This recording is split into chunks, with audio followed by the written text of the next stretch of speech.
Hilary Satchwell is a director at Tibbalds Planning and Urban Design and a mayor's design advocate. So, Hilary, as a practice, you're involved in master planning, urban design, placemaking, and regeneration, much of which has a strong housing element. Now, the local government association has called for 100,000 high-quality social homes per year as a stimulus package as we emerge from the pandemic.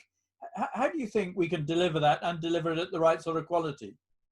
I mean, that's a really good question. So a lot of Tibbalds work is about housing and about how we make places for people. Our focus and our mission is really about making places that really work as positive environments for people to live in. And as we all know from working in the built environment sector, that's not an easy job. I think the local government association idea is a really good one. I'm a real believer in the multiplier effect, where public spending in key areas benefits the economy as a whole. And it's clear that delivering high quality social homes would not only put money into the wider economy, but it would reduce spending on poor quality rental property for people in need, and at the same time will reduce the universal credit bill. So I think it's a great idea. The second part of your question was around how would we deliver it? And I think we have to look at where we fund these things at the moment. There's a real lack of centralised housing policy. I think Homes England is doing a lot to move things forward, but we really need central government commitment to spend money on good homes through a genuinely funded scheme that doesn't just end up on the land price or in the house builder's bonus. Given the way things are looking in the wider economy at the moment, it's likely to become even more clear that direct funding of affordable housing, it might be the only thing that really kickstarts development in the next few years, and it's something that we need to be sure can be delivered.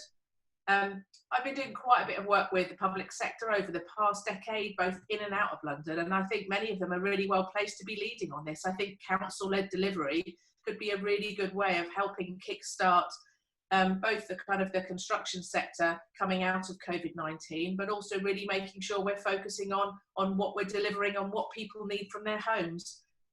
So I think definitely in London, councils are in a very good place to help deliver this. And there's some really good schemes we've worked on and have been delivered elsewhere that really show how we could be using this money to great effect. Yes, I agree. There's some really good councils like Barking and Dagenham, Croydon, Enfield, who are really doing good work in this area. But you're a mayor's design advocate, as am I, with the task of helping him deliver his good growth agenda. So how are we doing in the face of some of the pretty severe criticism from the Secretary of State regarding the London plan, which is really a sort of key delivery mechanism for change in the capital? Yeah, it absolutely is. That one day when back in March, when the Secretary of State sent the letter in the morning, and in the afternoon the mayoral election was delayed, must have been a bit of a delay for the bit of a day for that for the organisation. I think in terms of good growth, and I think we've got to think what we mean by that. But if we mean good quality housing that's big enough to live in, that has external amenity space, meets good energy standards, a focus on active travel and increasing density at transport nodes, I think London's doing really well. Actually, the design quality of homes delivered in London has increased significantly over the past decade, and there really are many more good schemes around. I do quite a lot of design review and see a really broad range of schemes across boroughs, and I think there's been a big step change in the past 10 years around what we're seeing and what the expectations are of London for its housing stock, and I think that's really important. The Secretary of State's criticism of the London plan focused on a number of quite interesting topics that are, I think, similar things that the GLA would identify as concerns. So a slower delivery than planned, just 37,000 houses a year on average, a concern about house price increases. I think we all have that concern, and worsening affordability for Londoners, and wanting to think about what can be done to get more homes delivered. But I think it can't be delivery at all costs. I think we have to really be clear what we're delivering, and without the focus on the kind of quality of homes and the quality of places, we will just regret pushing forward anything in any place. But actually, I don't think that's what the Secretary of State was asking for. It was a relatively measured letter, but clearly is causing a reasonable amount of rethink in the GLA. There's an interesting link between house prices and supply, and I think that's a complex one, of which there are lots of different views out there. But I'm really not sure. I think that there is a very clear link between supply of houses and price. I think there are too many structures in the London market that mean that it just isn't going to change in that way. So I think that's really interesting, and I think I'll be really keen to see how the London plan and how the GLA responds to that challenge. There was some other criticisms in the letter or questions around how large sites are stalled, and I think we really do appreciate the complexity of delivering these huge and complex sites. Smaller sites were also criticised, so we've just got to think of what are all the different ways that we can use to push forward homes, but also meet the quality objectives that I think are really important. But we do have to solve the affordability problem, particularly for young people in the capital. I mean, it's such an issue around how we all keep people wanting to live and work in London through particular key stages of their career, and also young people at the very kind of outset of wanting to work. I mean, how can they afford to stay and live, and why would they want to when things cost so much? I think it's I think it's going to be the big issue for the next decade that London's got to face.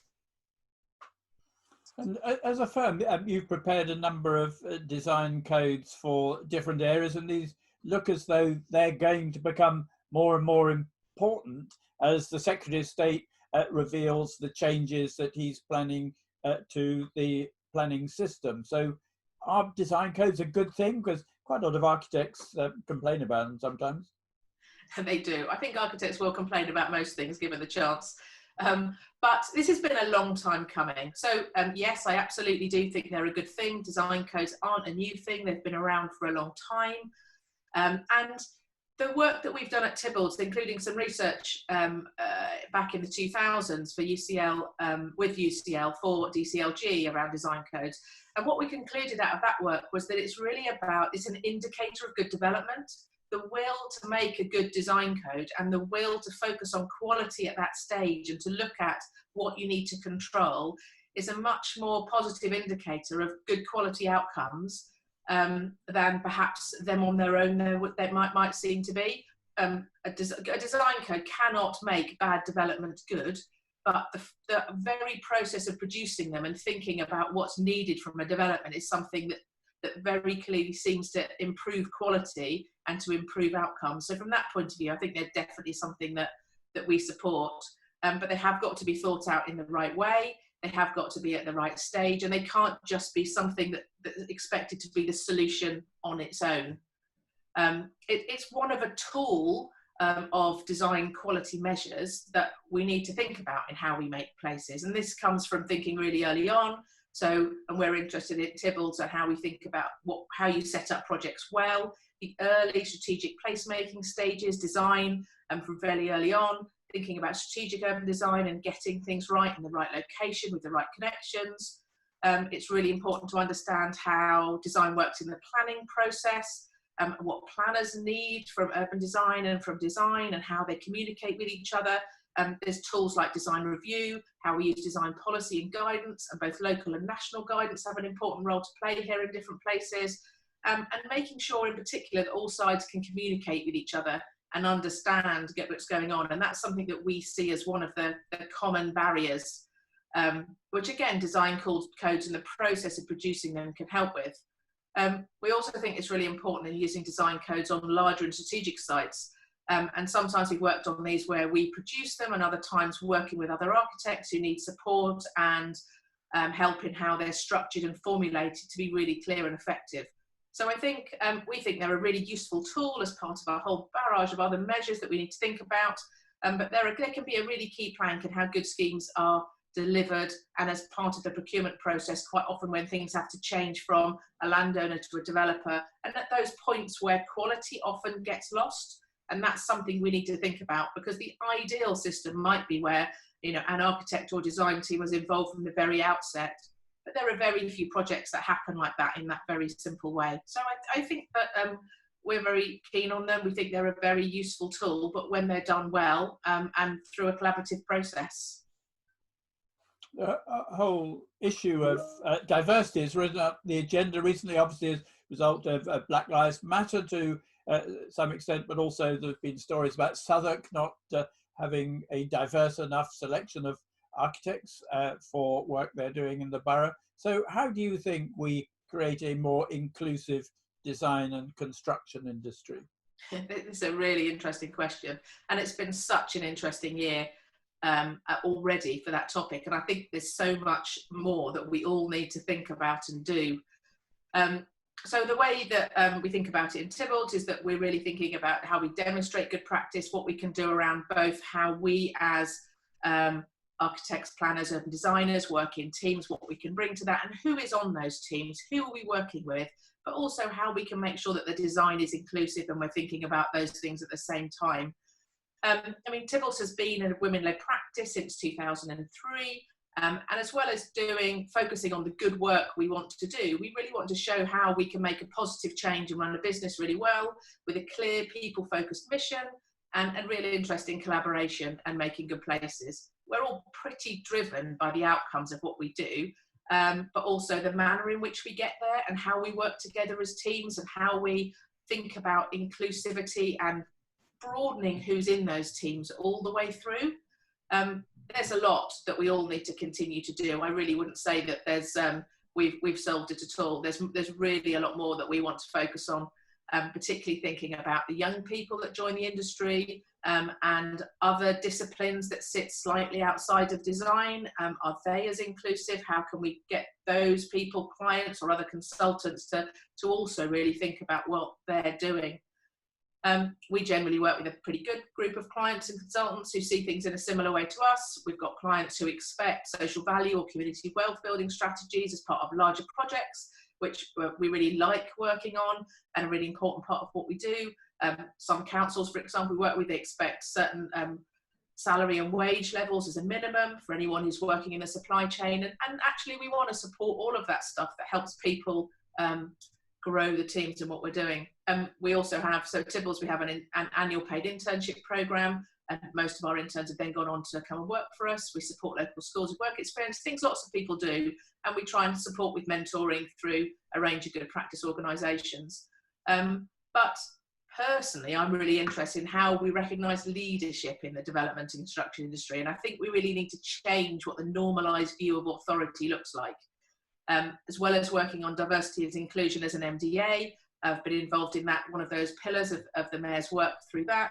I've also been doing work with the campaign group Part W on how we work on recognition in the architectural and development industry through awards, in that case through campaigns around the Royal Gold Medal at the RIBA. Also recorded history is really important. We've been doing some work around Wikipedia and how women architects and black architects are recorded. And actually it's a real shocker how hard it can be just to get people to be listed and mentioned if they haven't got the right sort of notes in printed magazines and documentation. And so there's a whole process we really need to unpick and build up again. Also, the group's interested in how we make rules and regulations that favour or support a narrow view of what the right answer is, that maybe isn't very inclusive, rather than one that thinks more broadly about who is part of that. So I think there's lots of things to think about. And as you say, the Black Lives Matter campaign has been really important this year. I think we haven't yet really even seen the start about how this is going to impact and really needs to impact on the construction industry, and for the construction sector to really sort itself out at all levels. The issue of inclusion is one we really need to examine closely and decide to act on positively and proactively. And it's absolutely clear that we can no longer say that I didn't do anything wrong is just absolutely not enough. Great answers. Thank you very much, Hilary. Thank you for your insights and thank you for your time. Thank you, Peter.